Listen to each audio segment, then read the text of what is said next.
It was on the 20th of August 1947 in Nuremberg, Germany.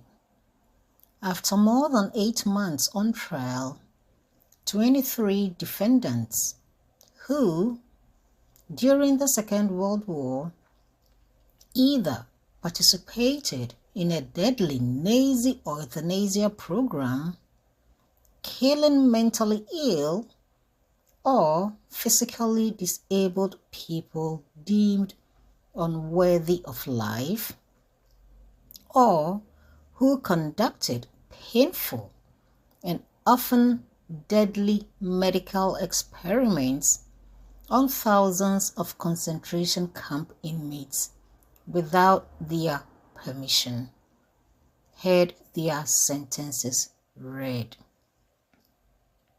Hello and welcome to the Global Cultural Drift Podcast. Geopolitical Queen here with today's episode on Herta Oberheuser, the sadistic Nazi doctor who killed newborns and beat up pregnant women to cause miscarriages in the Ravensbrück concentration camp. Thanks to the gruesome testimonies of dozens of witnesses, the world finally learnt the truth about the pseudo-medical experiments which violated medical ethics by both their means and their ends, and required the approval from the SS chief Heinrich Himmler. One of those who performed these experiments was a female German doctor known as Herta Oberheuser. So who was Herta Oberheuser? Herta Oberheuser was born on 15th May 1911 in Cologne, which was then part of the German Empire. She grew up in Düsseldorf, where she graduated from high school in 1931. She studied medicine in Bonn and Düsseldorf. Oberheuser had to partially finance her studies on her own by tutoring and helping in a medical practice, since her family was not that wealthy to support her in her studies. In January 1933, Adolf Hitler and his Nazi party came into power. Oberheuser joined the League of German Girls in 1935, and her activities were to provide medical assistance to female participants in youth shows and Spartakiads, which were overloaded with physical exercises. The League of German Girls was the female section of Hitlerjungs. These organizations, led by Balda von Schirach, were the primary tools that the Nazis used to indoctrinate young people with Nazi ideologies, thus shaping the beliefs, thinking, and actions of German youth. Boys and girls were taught to be both racially conscious and physically fit in order to build a new future for Germany, and they were often presented at Nazi party rallies and marches. Since the Hitlerjungs and its female section, the League of German Girls, were considered fully Aryan organizations by Nazi officials, premarital sex was encouraged in their ranks. At the 1936 Nuremberg rally, there were some 100,000 participants of youth organizations present. Interestingly, 900 girls between the ages of 15 and 18 returned home pregnant. In 1937, Oberheuser finally joined the Nazi Party. The same year, she received her doctorate. She decided to train as a dermatologist. She started to work at the dermatology clinic in Düsseldorf as an assistant physician and obtained a specialist title in dermatology in 1940. The Second World War began on the 1st of September 1939 when Nazi Germany invaded Poland. Soon after, Herta's father became ill, and the Oberheuser family again ran into financial difficulties. Herta decided to help her parents financially, but since there were no satisfactory earning opportunities at the clinic where she was working, she began to look around for other employment. In 1940, a chance to earn well came her way. She learned from a professional medical journal that the SS was looking for a female doctor for a women's training camp near Berlin. She applied, and after 3 months of training, in December of that year, she was sent to the Ravensbrück concentration camp. Ravensbrück opened in May 1939. It was the only major women's camp established by the Nazis.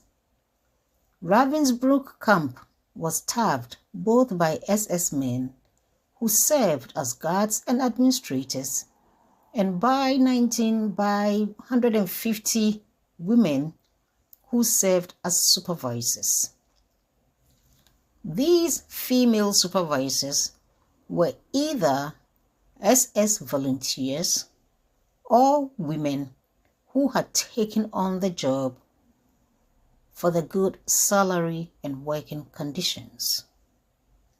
In the camp, Oberheuser worked under the physicians Walter Sonntag and Gerhard Schidlowski. These two performed experiments on concentration camp inmates. They extracted their healthy teeth without the use of anesthesia. The preferred method of killing was by injecting petrol and phenol directly into the prisoners' veins.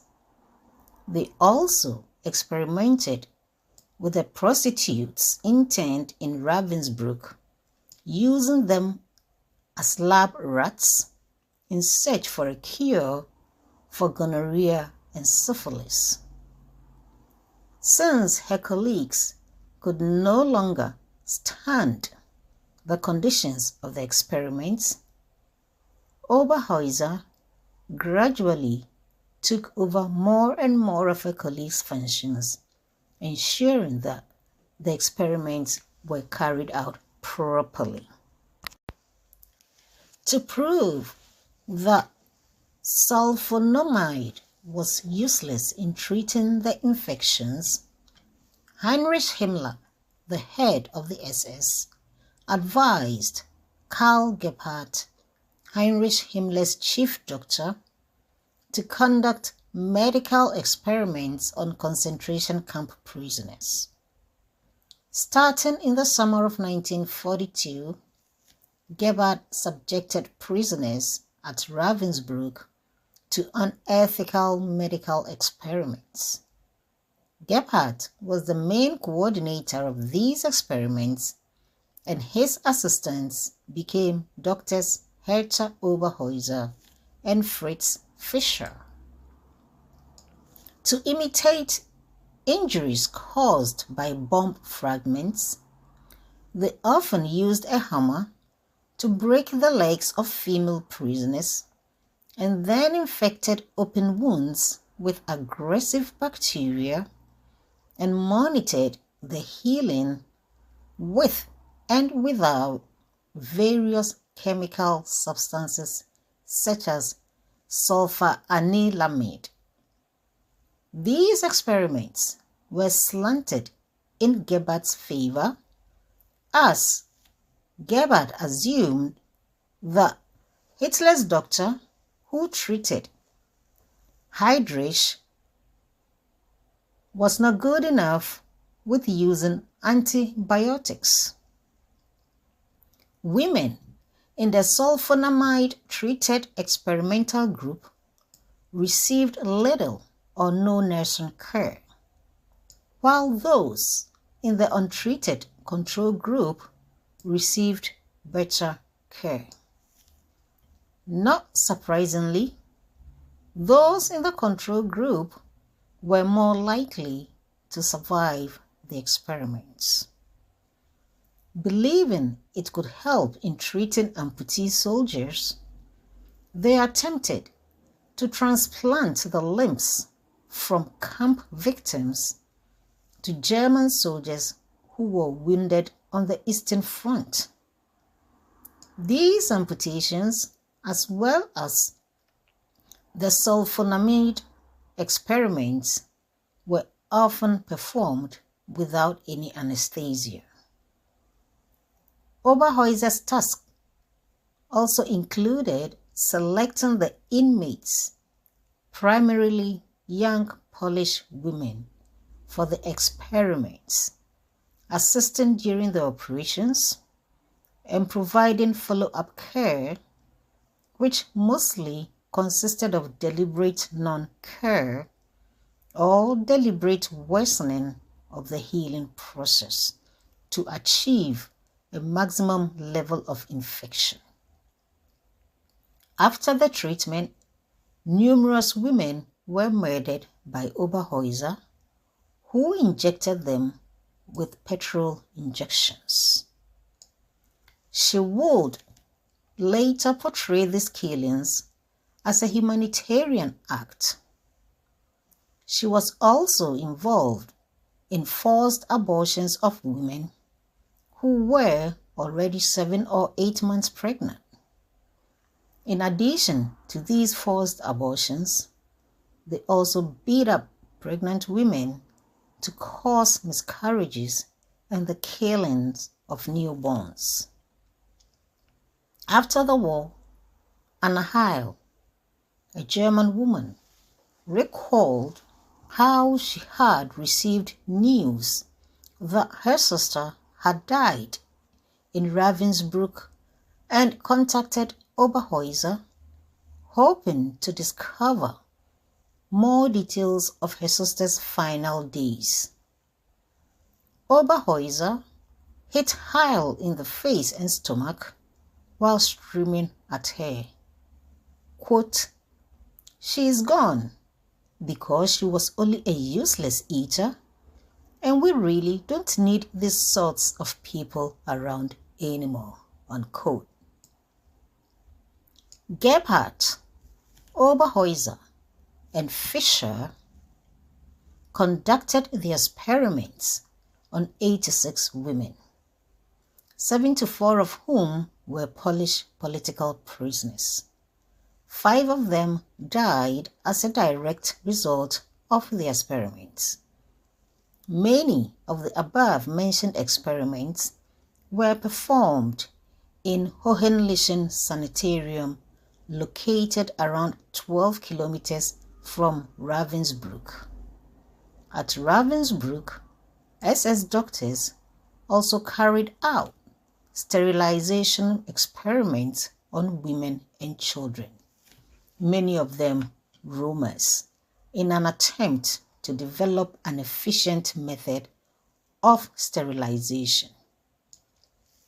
In total, some 132,000 women from all over Europe passed through Ravensbrück, including Poles, Russians, Jews, Romanians, and others. Out of that number, over 92,000 women perished. When the camp was liberated by the Red Army. On the 30th of April 1945, there were about 3,500 sick women, men, and children in the camp. Justice finally caught up with Oberheuser when she was tried in the Nuremberg doctor's trial, in which she was the only female defendant. During the trial, she claimed that she had helped the women who were subjected to the experiments. Conversely, those who survived her treatment had different recollections of what had happened. Stefania Lotoka recalled that Oberheuser refused to provide water to the victims, and Stanislava Bielewski also added that when water was given, Oberheuser mixed it with vinegar. Oberheuser said that the women had always been glad when she was there to change their bandages. But Isabella Reck recalled, Oberheuser at first promised to dress my wounds, and smiling went out of the ward, and we saw no more of her that day. When Oberheuser was asked if she knew that the sulfonamides experiments caused considerable pain to the women, she replied, quote, "The way they were carried out, I do not believe that the patients suffered that much, because they never expressed any kind of disagreement, either with the treatment by Professor Gebhardt or by Dr. Fisher. I myself never had any difficulties, but always believed that they were pleased with my care, and moreover, they had a chance of being pardoned," unquote. When she was asked how many people she had killed with injections of petroleum, she replied, "I killed nobody." And she added, quote, "It was medical help for suffering patients in their death throes. I gave morphine, and then I got another mixture from the ward doctor. I don't know exactly what it contained," unquote.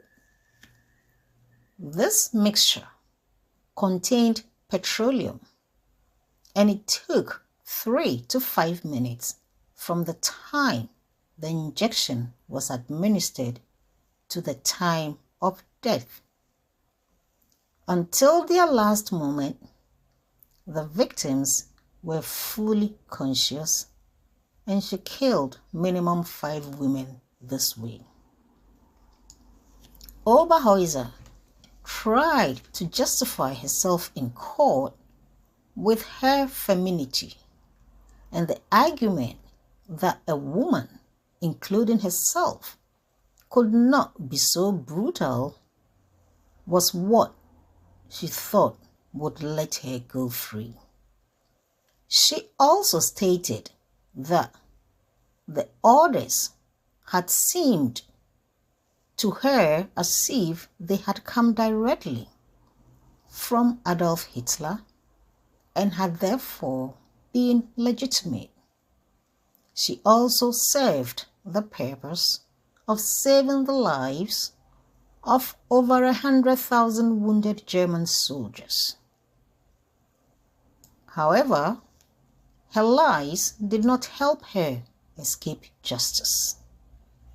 Oberheuser, whom a survivor of Ravensbrück referred to as, quote, "a beast masquerading as a human," unquote, was convicted of war crimes and crimes against humanity. She was sentenced to 20 years in prison. Her sentence, however, was reduced to 10 years in January 1951. In April 1952, she was released for good behavior. She went on to become a family doctor in Stocksee, near Kiel in West Germany. Tactlessly, in August 1958, she lost her position after a Ravensbrück survivor recognized her and reported her to the authorities. The then Interior Minister of Schleswig-Holstein, Helmut Lemke, revoked her medical license and shut down her practice, which until then was flourishing. Oberheuser appealed to the Schleswig-Holstein Administrative Court. The case, conversely, attracted strong media interest, and protest by former victims of her criminal experiments escalated even further. In December 1960, the court rejected her appeal. Oberheuser was fined and she never practiced medicine again. Oberheuser died on 24th January 1978 at age 66 in a nursing home in Linz on the Rhine, and no one shed a tear for Herta Oberheuser. This was the story of Dr. Herta Oberheuser, the sadistic Nazi doctor who killed newborns and beat up pregnant women to cause miscarriages in the Ravensbrück concentration camp.